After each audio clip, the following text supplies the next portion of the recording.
Hello అండి. నమస్తే. నేను మీ మమత. ఈరోజైతే మీకోసం అమ్మ గురించి ఒక కథ చెప్పబోతున్నాను. అది రామకృష్ణ. నీకెదురుగానో పక్కనో కూర్చొని కాసేపు కబుర్లు చెప్పాలని ఉండేది నీతో. అమ్మా అమ్మా అంటూ నువ్వు నా చుట్టూ తిరిగిన చిన్నతనంలో అయితే పెద్ద మాటలు నీకర్థం కావని ఊరుకున్నాను. తీరా నువ్వు పెద్దయ్యాక నా మాటలు వినే తీరుబడి నీకు లేకపోయే. నీ చదువు, ఉద్యోగ వేట, ఉద్యోగము, పెళ్ళి, నీ ప్రపంచమే వేరైపోయింది కదా. వయసులో ఉన్న బిడ్డలకు మంచి చెడు చెప్పాల్సింది అమ్మే కదా. అందుకే ఈ ఉత్తరం వినే తీరిక లేని వాడికి చదివే ఓపిక ఉంటుందా? అయినా తల్లిని కదా, ఏదో ఊరుకోలేక 4 మాటలు. ఏ మనిషికి పరమాత్ముడే వచ్చి ఇది తప్పు, ఇది ఒప్పు అని చెప్పడు. మన అంతరాత్మ మనల్ని సదా హెచ్చరిస్తూనే ఉంటుంది, బాగోగులు చెప్తూనే ఉంటుంది. అయితే మనిషి విచక్షణా త్రాసులో విలువల కన్నా స్వార్థమే బరువైపోతుంటుంది. ఆ బరువు కింద మనిషి బతుకు నలిగిన క్షణం పశ్చాత్తాపం తప్పక కలుగుతుంది. అది దావాగ్నిలా దహించక మానదు. రామకృష్ణ. ఒక పల్లెటూరులో వీధి బడిలో వానాకాలం చదువు చదివిన నాకు రామాయణ భారతాలు తప్ప ఇంకేమీ తెలీదు. రేణుక, ఎల్లమ్మ కథలు కూడా చెప్పేవారు. రేణుకమ్మ జాతరలో చేసిన వాళ్ళు స్వర్గానికి, చూసిన వాళ్ళు నరకానికి అన్నట్లుగా. పాపం రేణుక ఏ తప్పు చేయకపోయినా మనసులో పాపపు ఆలోచన కలిగినా అది కూడా భర్తతోనే పాతివ్రత్యం కోల్పోయి ఇసుక కుండ చేయలేకపోవడం, తల్లి తల నరకమడి కొడుకులకు భర్త ఆదేశించడం, కాదన్న కొడుకులను చంపడం, తండ్రి ఆజ్ఞను పాటించిన చిన్న కొడుకు తల్లి తల నరకడం, తండ్రి సంతోషపడి ఏదైనా కోరుకోమంటే తల్లిని అన్నలను బ్రతికించుకోవడం. పరశురాముడి గొప్పగా మంచిగా అనిపించేవాడు నాకు. న్యాయం ధర్మం ఉంటే ఎంతటి వాళ్ళనైనా ఎదిరించవచ్చన్న ధైర్యాన్ని పాండవులకు కలిగించి కురుక్షేత్ర యుద్ధంలో గెలిపించిన కృష్ణుడన్నా ఇష్టం. అందుకే ఎంతో ప్రేమగా నీకు రామకృష్ణ అని పేరు పెట్టాలని మీ నాయనమ్మను కోరాను. రామకృష్ణ. నేను సమర్థాడిన 3 నెలలకే నన్ను మీ నాయనకిచ్చి పెళ్లి చేసినారు. నాకప్పుడు 14 ఏండ్లు, మీ నాయనకు 20 దాటింది. పెళ్ళైన 4 ఏళ్ళకు గానీ నువ్వు పుట్టలేదు. ఈ 4 ఏళ్లలో ఇంట్లో వాళ్ళు, వీధిలో వాళ్ళు, బంధువులు, తెలిసిన వాళ్ళు అందరూ నాకు గొడ్రాలు అని ఒక దేవముద్ర వేసేసి నరకయాతన పెట్టారు. పాపం మీ నాయనమ్మ నా చేత గుడులు, గోపురాలు, చెట్టు పుట్ట తిప్పించి పూజలు, వ్రతాలు, నోములు, ఉపవాసాలు చేయించేది. వీటన్నిటితో నీరసించిపోయిన నన్ను చూసి మీ నాయన రాత్రిళ్ళు ఇంట్లో ఉండేవాడు కాదు. ఏ అపరాత్రో తెల్లారుజామునో గప్చిప్గా వచ్చి పడుకునేవాడు. నాయనమ్మ అంటే భయం ఇంట్లో అందరికీ, మీ తాతతో సహా. మీ బాబాయిలు, పిన్నములు లోపల ఎన్ని గొనుక్కున్నా ఆమెకు ఎదురు చెప్పేవారు కాదు. షోలింగరం గుడిలో సేవ చేస్తే బిడ్డలు పుడతారని ఎవరో చెప్తే నన్ను అక్కడికి తీసుకెళ్ళింది నాయనమ్మ. 1000కి పైనే మెట్లున్న పెద్ద కొండ మీద లక్ష్మీ నరసింహస్వామి గుడి, పక్కన చిన్న కొండ పైన ఆంజనేయ స్వామి గుడి ఉన్నాయి. రోజు ఆ మెట్లు ఎక్కలేక ఎంత కష్టపడ్డానో, కాళ్ళు పాదాల నొప్పితో ఎంత విలవిలాడానో తెలుసా. 21 రోజులు స్వామి సేవ చేశాను. ఆ రోజు ఆ షోలింగరం నుండి ఇంటికి రాగానే నాయనమ్మ అల్టిమేటం ఇచ్చింది. ఇంకో 2 నెలలే నీకు టైం. నెల తప్పకపోతే నా కొడుక్కి 2వ పెళ్లి చేస్తా. నువ్వు మీ పుట్టింటికి వెళ్ళిపో. అమ్మా నీ పిచ్చి గాని, గుళ్ళు గోపురాలు తిరిగితే బిడ్డలు పుడతారా? మీ నాయన ఎగతాళిగా అన్నాడు. అంతే. మీ నాయనమ్మ కళ్ళల్లో నిప్పులు. కోపం నిగ్రహించుకోలేకపోయింది. ఆమె కళ్ళల్లో మాటల్లో నిప్పులు కురిశాయి. నువ్వు సానెకొంపలు తిరుగుతా ఉంటే పుడతారా మళ్ళా? ఇంట్లో ఉండే నాయనమ్మకు ఏం తెలుసులే అనుకుంటారు కానీ ఆమె అన్నీ ఓ కంట కనపెడుతూనే ఉంటుంది. అవసరమైనప్పుడు అవసరమైతే తప్ప మాట్లాడుతూ పేల్చదు. క్షణం పాటు అందరూ నిర్ఘాంతపోయారు. మీ బాబాయిలు, పిన్నీలు తమ పిల్లల్ని తీసుకుని తమ గదుల్లోకి వెళ్ళిపోయారు గబగబా. మీ తాత ఏదో అనబోయి నాయనమ్మ ఉగ్రరూపం చూసి జడుచుకున్నారు. మెల్లగా తమ గదిలోకి వెళ్ళిపోయారు నాయనమ్మ వెనకాలే.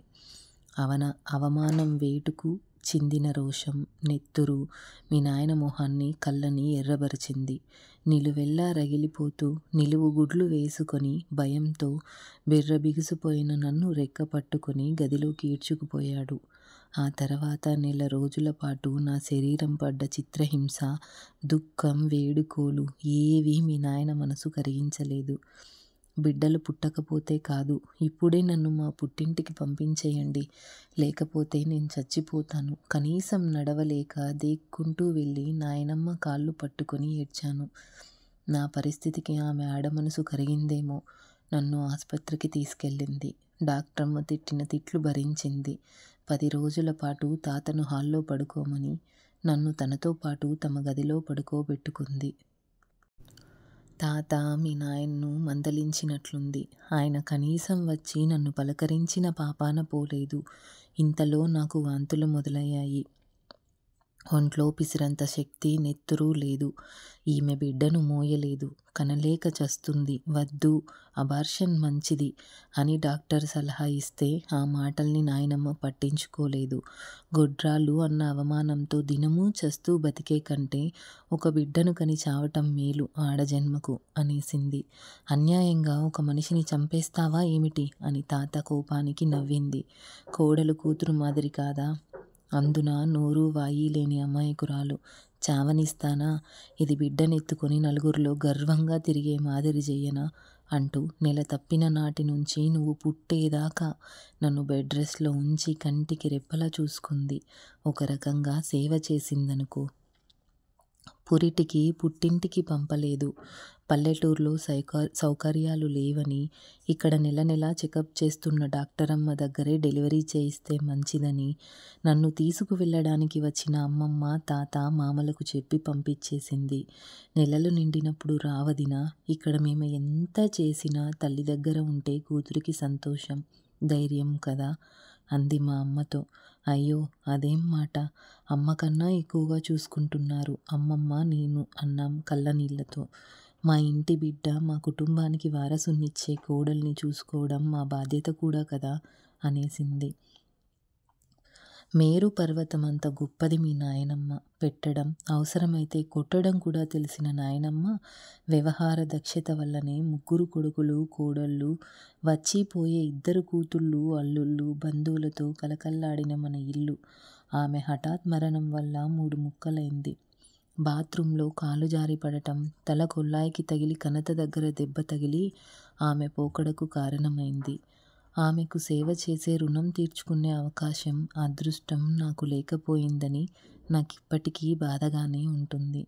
రామకృష్ణ, ఒక తల్లి బిడ్డ పుట్టుక గురించి చెప్తూ ఉందంటే కారణం ఆ బిడ్డ పుట్టడానికి ముందు నుంచి ఆ తల్లి ఎంత ప్రయాసపడిందో తెలపడానికే.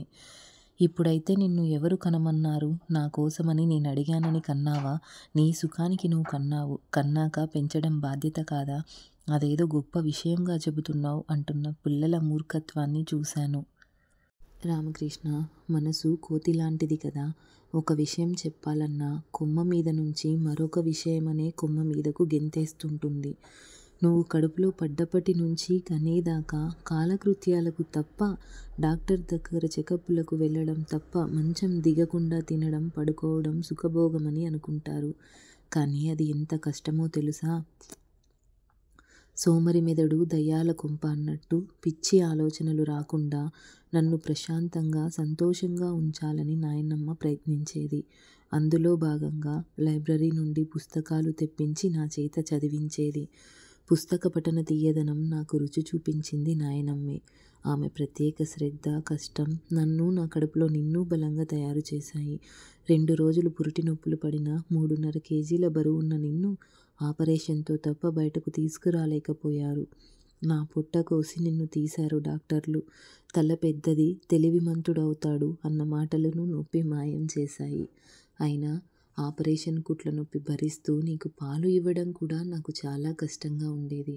నెల పూర్తయిందో లేదో నాయనమ్మ, అమ్మమ్మ, తాత నా కడుపు పండాలని, సుఖప్రసవం కావాలని, తల్లి బిడ్డ క్షేమంగా ఉండాలని మొక్కుకున్న మొక్కుబడులన్నీ తీర్చడానికి పచ్చి బాలింతనైన నన్ను మళ్ళీ నీతో సహా గుడులు, గోపురాలు, చెట్టు, పుట్ట తిప్పటం మొదలుపెట్టారు. ఈ మొక్కుబడుల కథ అక్కడితో ఆగలేదు. నీకు చిన్న జలుబు, దగ్గు, జ్వరం వచ్చిందని, విరేచనమో వాంతో అయ్యిందని, త్వరగా నడవలేదని, త్వరగా మాట్లాడలేదని, పాకడం లేదని, లేచి నిలబడలేదని, నడవడం లేదని, ఇలా ప్రతి దానికి భయపడిపోవడం, ముడుపులు కట్టడం, మొక్కుబడులు తీర్చడం, చివరికి నీ చదువు, ఉద్యోగము, పెళ్లి వరకు కూడా అటు ఆస్పత్రులకు, ఇటు గుడులకు తిరగడం నా జీవన విధానంగా మారిపోయింది. నీ పెళ్ళి అయిన ఏడాది వరకు కోడలు నెల తప్పలేదని, నేనెక్కడ మొక్కులు మొక్కుతానోనని మీ నాయన అలాంటివేమీ వద్దని ముందుగానే నన్ను హెచ్చరించారు. నీ బతుకంతా మొక్కుబడులు తీర్చడానికే సరిపోయింది. ఇక ఏమీ మొక్కవద్దు. ప్రశాంతంగా, కుదురుగా కృష్ణ, రామ అనుకుంటూ కాలం గడుపు అన్నాడు మీ నాయన. నాయనమ్మ వియోగం భరించలేక తాత నెలలోపే లోకం విడిచాడు. వారిద్దరూ పోయాక మీ నాయన చాలా మారిపోయాడు. నువ్వు, నేనే తన ప్రపంచంగా బతికాడు. మన ప్రపంచంలోకి కోడలు వచ్చాక మా ఉనికే దినదినగండమైపోయింది. బదిలీ సాకుతో మీరు ఇల్లు విడిచి సిటీకి వెళ్ళిపోవడం నాయనను బాధపెట్టింది. ఆరోగ్యాన్ని దెబ్బతీసింది. నువ్వు లేకపోతే నేనెట్లా బతికేదని నేను ఏడ్చేదాన్ని. అదే కదా నా బాధ కూడా అనేవాడు కన్నీళ్లతో. నాకు ధైర్యం చెప్పాల్సిన వాడు ధైర్యం విడిచి మనోవేదనతో మన్నులో కలిసిపోయాడు. సిటీలో ఆ అపార్ట్మెంట్లో జైలు మాదిరి ఫ్లాట్లో అమ్మ ఉండలేదు. ఇక్కడే ఉండనీరా, మేమున్నాం కదా, చూసుకుంటాం, మీరు వచ్చి పోతుండండి అని బాబాయిలు ఎంత చెప్పినా వినలేదు నువ్వు. మీ నాయన పుట్టి పెరిగి ప్రాణం విడిచిన తాతల నాటి ఇల్లు అమ్మొద్దురా అన్న నా మాటలు అసలు పట్టించుకోనే లేదు. మన వాటాకు వచ్చిన ఇంటిని పెద్ద బాబాయికి అమ్మేశావు. మరో గత్యంతరం లేక నన్ను మీ ఇంటికి తీసుకుపోయావు. బతుకంతా ఉండాల్సిన తోడుపాయ, నాదై అనుకునే గూడుపాయ, నిలువ నీడ నీదైపాయ. ఇక నువ్వు చెప్పిందే వేదమాయ. దుఃఖాన్ని గుండెలో, ఏడుపు కళ్ళలో అదిమేసుకుని మనవడి ఆటపాటలతో కాలం గడుపుదామని మనసు నిబ్బరం చేసుకున్నా. మొదటి నుంచి నా పొడే గిట్టని కోడలు తన బిడ్డపైన నా నీడ కూడా పడనివ్వలేదు. నలుగురిలో పుట్టి నలుగురున్న ఇంట మెట్టిన నాకు ఒంటరితనమే తోడయింది. ఏమన్నా కావాలా అని కాదు కదా, కనీసం తిన్నావా అని కూడా అడగనంత ప్రేమ నీది. అసలు ఇంట్లో అమ్మ అనే ఒక మనిషి ఉందన్న విషయం కూడా మర్చిపోయావు. అలాంటి నువ్వు ఒకరోజు రాత్రి నా దగ్గరికి వచ్చి రేపొద్దున్నే గుడికి పోదాం, రెడీగా ఉండు అంటుంటే విస్తుపోయాను. మీరు శని, ఆదివారాల్లో బయటకు వెళ్తూనే ఉంటారు. నన్ను ఎప్పుడూ పిలవలేదు, తీసుకుపోనూ లేదు. పోనీలే, ఇప్పటికైనా తీసుకెళ్తానన్నాడు కదా అని ఆనందపడ్డాను. అమ్మలు ఎప్పుడూ అల్ప సంతోషులే. బిడ్డలు ఎన్ని తప్పులు చేసినా అమ్మా అనగానే కరిగిపోయి క్షమించేస్తారు కదా. గుడికి నన్ను ఒక్కదాన్నే తీసుకుపోతుంటే కోడలు, మనవడు రాలేదేమని అడగబోయి ఆమెకు నాతో రావడం ఇష్టం లేదని, నన్ను మాత్రమే తీసుకుపోతున్నాడు నా బంగారు కొడుకు అని మురిసిపోయాను. కారులో చాలా దూరం వెళ్ళాక ఒక గుడి ముందు ఆపావు. గుడిలో దేవుని దర్శనం అయ్యాక ఎవరో ప్రవచనం చెబుతుంటే ఆ మంటపంలో కూర్చున్నాం. ప్రవచమయ్యాక నాటకం, అదయ్యాక భజన, పాట కచేరి. లోకంలోకి తెలివిడికి వచ్చి చూస్తే జనంలో నువ్వు కనిపించలేదు. గుడి మూసేవేళ బయటకు వచ్చి మెట్ల మీద కూర్చున్నా. కాసేపయ్యాక పక్క గుడిలో ఉన్నావేమో అని అక్కడికెళ్ళి గుడంతా వెతికాను. చీకటి పడింది. ఆ గుడి కూడా మూసేశాక మెట్ల మీదే కూర్చున్నా. అర్జెంటు పనేదో తగిలి ఉంటుంది. రాక రాక గుడికి వచ్చింది. సాయంత్రం దాకా అక్కడ జరుగుతున్న ఉత్సవాలు చూడని అనుకుని వెళ్ళావేమో, తీసుకెళ్ళడానికి వస్తావని ఎదురు చూస్తూ అక్కడే కూర్చున్నాను. లక్షల జనాభా ఉన్న సిటీలో వందల వేల రామకృష్ణుల్లో ఫోన్ నెంబరు, ఇంటి చిరునామా తెలియని, తోడు లేకుండా వీధి గడప దాటని ఈ సత్యకాలపు సత్యమ్మ తన రామకృష్ణని ఎట్లా వెతికి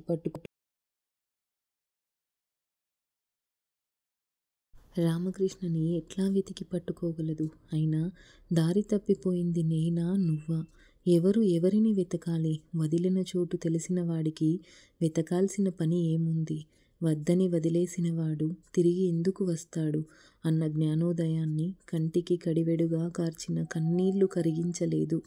ఆ కన్నీళ్లు తుడిచి ధైర్యం చెప్పిన సుందరమ్మ మాటలు కలిగించాయి.